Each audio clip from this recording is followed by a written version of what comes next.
Hey everybody, welcome back to the channel. This is part 4 of the SCapra build. Today we're building the transmission and drive shafts. Things are going to be a little bit different. So up till now, obviously I've built the axle shocks and links, but I've mentioned in previous videos that we're going to be using 10.2 axles on this. So off camera, I pulled the 10.2 axles I have off of my 1.9 LCG crawler. I've attached obviously the links and shocks to these, and because we are going to be using these axles, I had to switch to a 3-gear transmission. So I picked up this Vader Skid plate with the 3-gear mounting plate. So now I have this Element Stealth transmission mounted so that I can run overdrive very easily. However, this is a pretty bulky transmission and there is not a lot of room in the SCapra cage, so I don't know how well this is going to fit.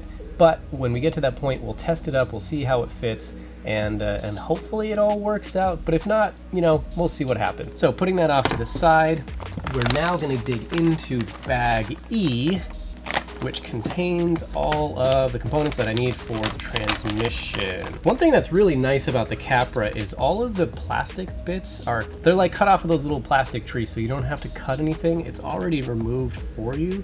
And I've tried taking a look to see if there's a lot of flashing, and it's really not that bad. That's really nice. It's just one less step you have to worry about. I also do not have the dig servo, that recommended Spectrum dig servo. I have not picked that up yet. But since this transmission is not going into this SCapra and is going to be going on a different build, I'm not too worried about that. Unfortunately, we won't have dig in this SCapra, but I'm okay with that. I've never had a rig with dig before, so I don't know, maybe I'm missing out. It seems to me that I almost feel like 4-wheel steering would be better than dig, but I'm not going to go down that road because I don't want to feel like I'm opening myself up to a lot of criticism there. I like to have just a piece of trash plastic to put my thread lock on, so that way I can create like a little puddle and just dip all the screws into the puddle of thread lock instead of having to like dab thread lock on each and every screw. Okay, to start off, we're going to be building the center gear. These are all really nicely machined. I do not foresee, and then of course axials, like awful pinion gears. I hate those things. All right, let's start with we got this tiny little bearing. It's full bearings. The full transmission runs on bearings, which is great. So thank you, like I said, thank you again for coming back to watch another video. I hope these are entertaining for you. If not, please leave a comment and tell me that this is boring and it's not worth watching. If there's something I can do to help kind of liven these videos up, please let me know, because I definitely want these to be entertaining. It is kind of difficult to like maintain a conversation while I'm doing this because I'm focusing on building this, and for me, all I see is just a camera on a tripod. Like there's no one else in the room with me. And so it can be very easy to forget that I am supposed to be talking like there is someone else in the room, having a one-sided conversation. So on one side, we got the output for the drive shaft. On the other side, we've got the locking mechanism for dig. Oh, okay. Now we go right into the transmission halves. Look at that. That's a beefy gear.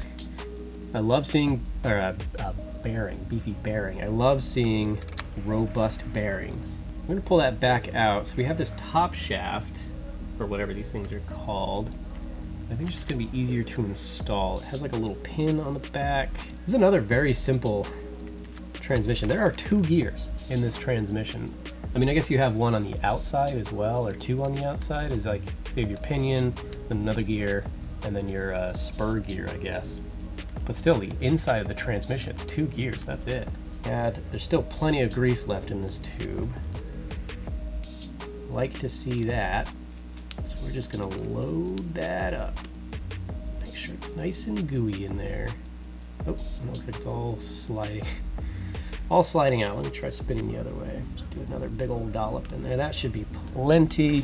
I'll grab my rag here to clean off. All right, that should be plenty. So now we can go ahead and install the back half. So now the transmission is together. Plenty of goopy mess in there. Is there? I don't know. I always say like, oh yeah, that's plenty. I'm gonna add just huge dollops of it, just to make sure, because I still have plenty left in this tube. Now there's plenty, now. Yeah. I'm gonna spin that around just a little bit, get that grease moving. I spent a lot of time thinking about how I want to paint this, the body panels on the Capra. Yeah, so I spent a lot of time looking on Instagram and Google Images and YouTube and stuff to see how other people have painted their Capras.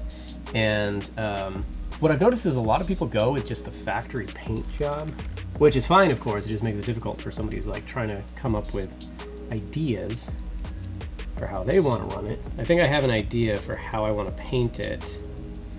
As far as like colors and everything go, but painting has never been one of my strong suits. I've always really struggled with not only patterns but colors, and I don't have the greatest painting skills to begin with, for being perfectly honest. You know, I see other people with their like custom paint jobs and airbrush skills and everything, and I'm super jealous.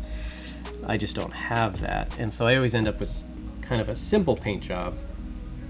I'm happy with them overall, but still I look at, you know, like Scale Builders Guild just does some incredible paint jobs. This is very interesting. Is that the piece that I want?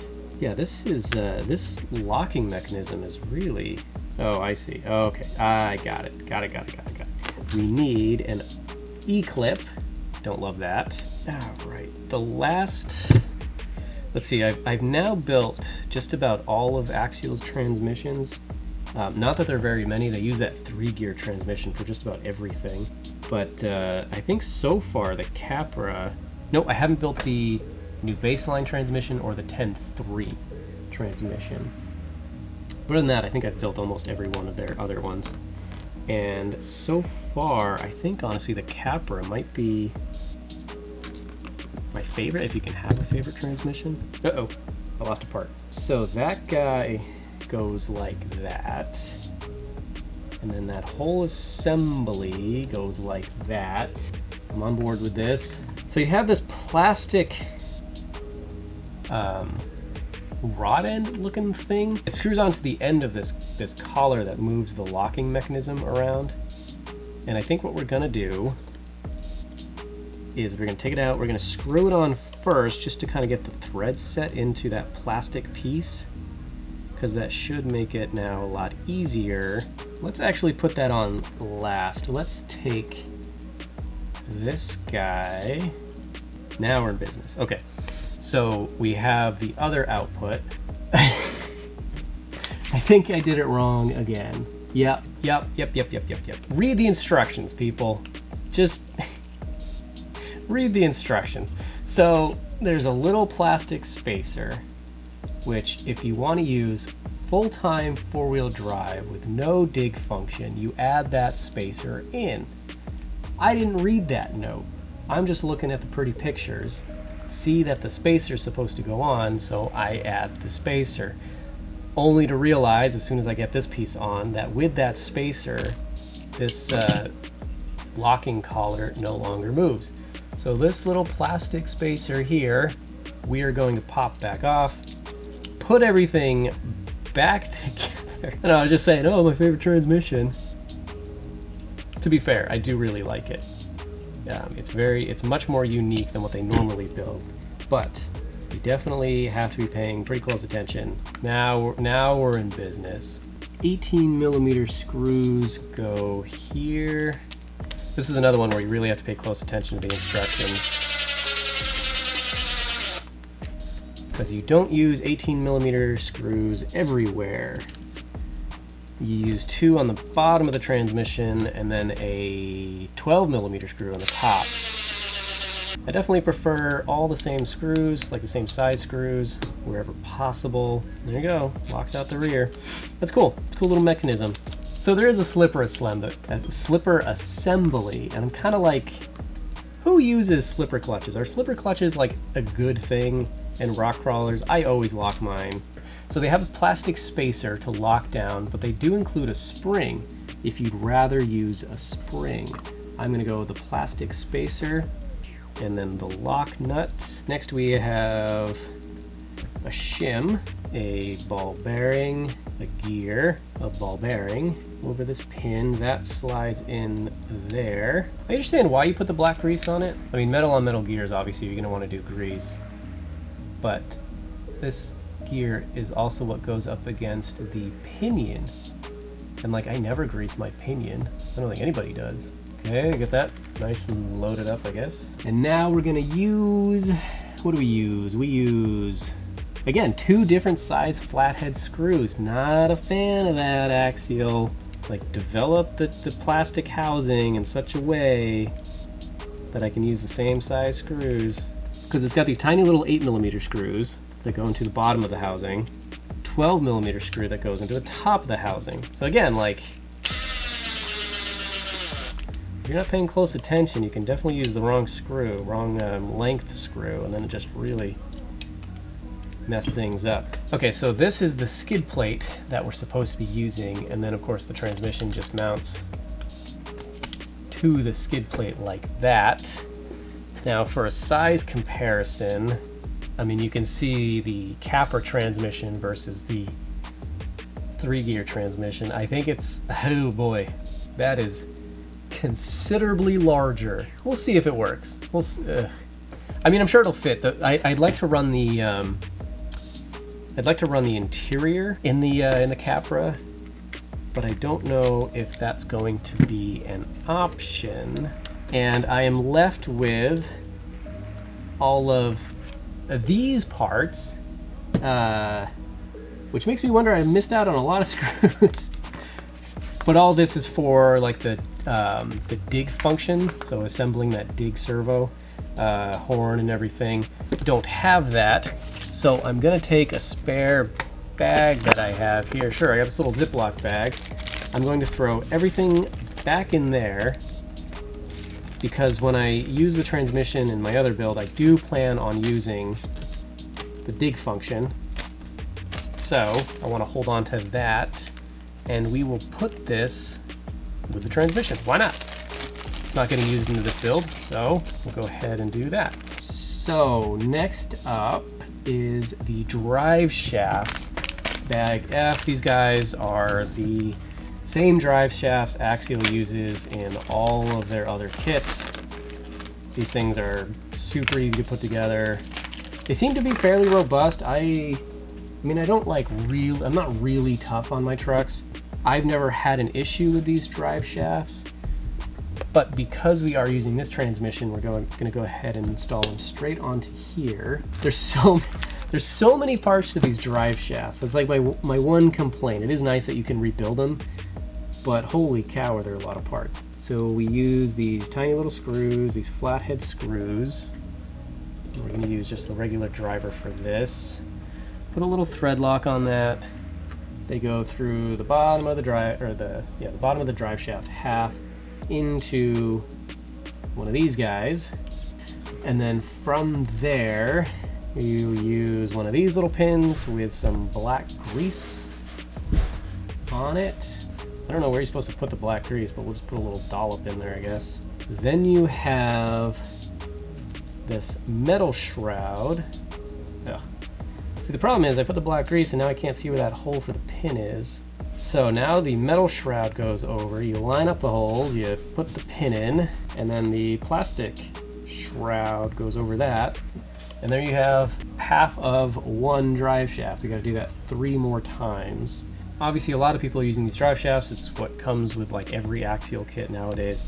But I'm curious to hear if anyone else has had problems with these drive shafts, if you hate them, if they constantly break on you, or if you feel like, you know, overall they're actually pretty good drive shafts. Like I said, I haven't had any issues with them, but I also don't really drive my rigs that hard. You know, if I come to a section where it's really bound up, I usually just let off the throttle instead of sitting there really, you know, trying to get it through whatever the obstacle is. I don't know. I'll keep the plastic drive shafts on here for now, I think. I don't really intend to be wailing on this truck. What? There we go, finally, geez. Right, so drive shafts are done. And we still have a little bit of time, so I think what we're actually going to do now is just attach the skid plate to the axles here. And this is going to be a little bit different because, again, I'm using the Vader Skid plate, not the stock.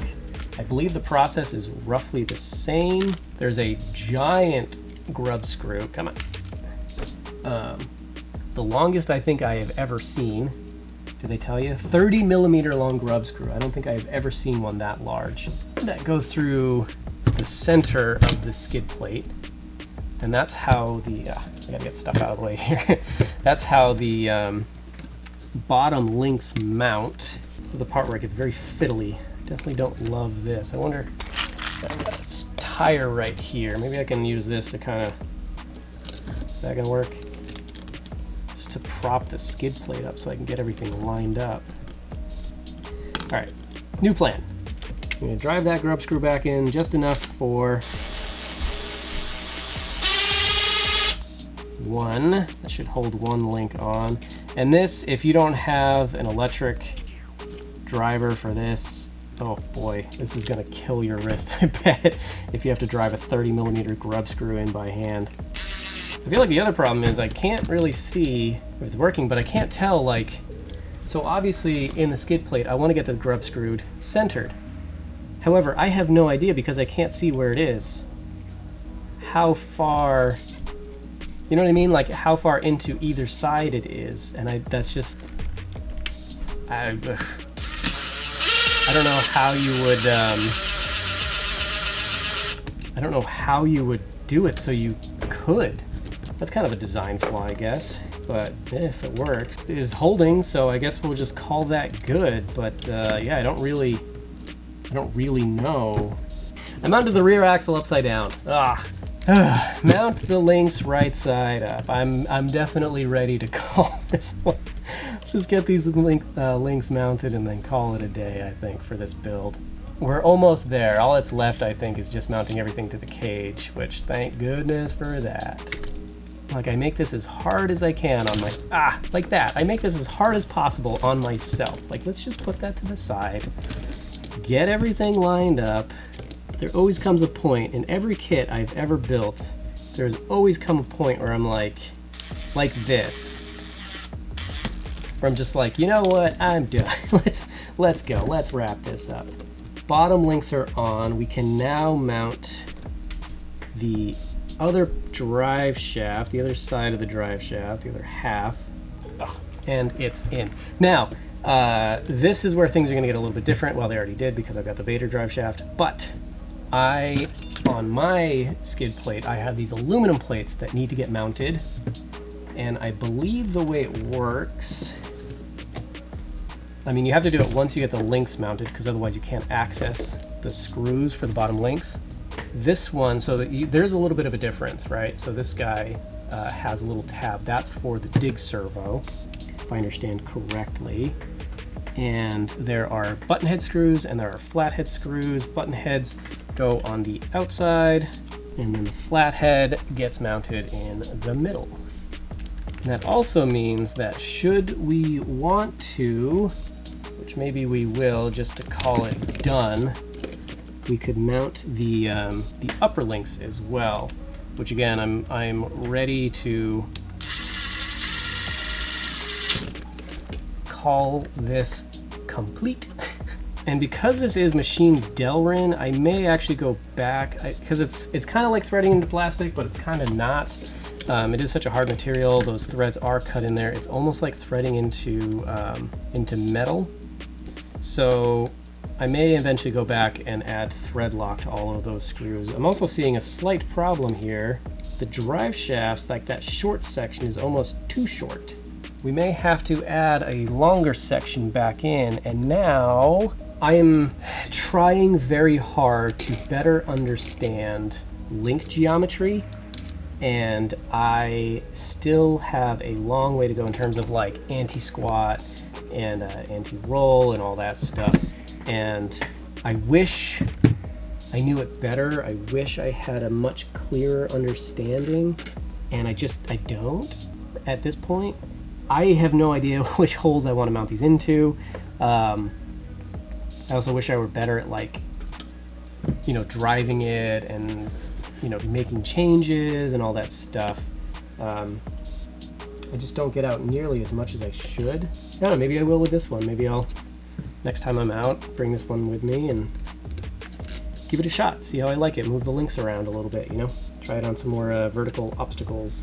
Yeah, as soon as I lifted it up, I mean, you can see that drive shaft is just nowhere near long enough. The rear one is barely long enough, but the front one is nowhere near long enough. There's like zero engagement even with the links at that level. So definitely have to order either metal drive shafts or some more parts. But that is good enough for today. Here we are, looking pretty good. I'm pretty happy with it. I really like that the Capra link, transmission, axle setup, everything is mounted to the skid plate so that you can just load this up into the chassis, pull it back out when you want to work on it, put it back up in, and you're good. Like I think that's like a really solid plan. I really like that. I'm gonna call it done. I'm sure nobody's watching still at this point. Thank you very much if you are still watching. I apologize if you're bored out of your brain, but I appreciate it and look forward to the next part.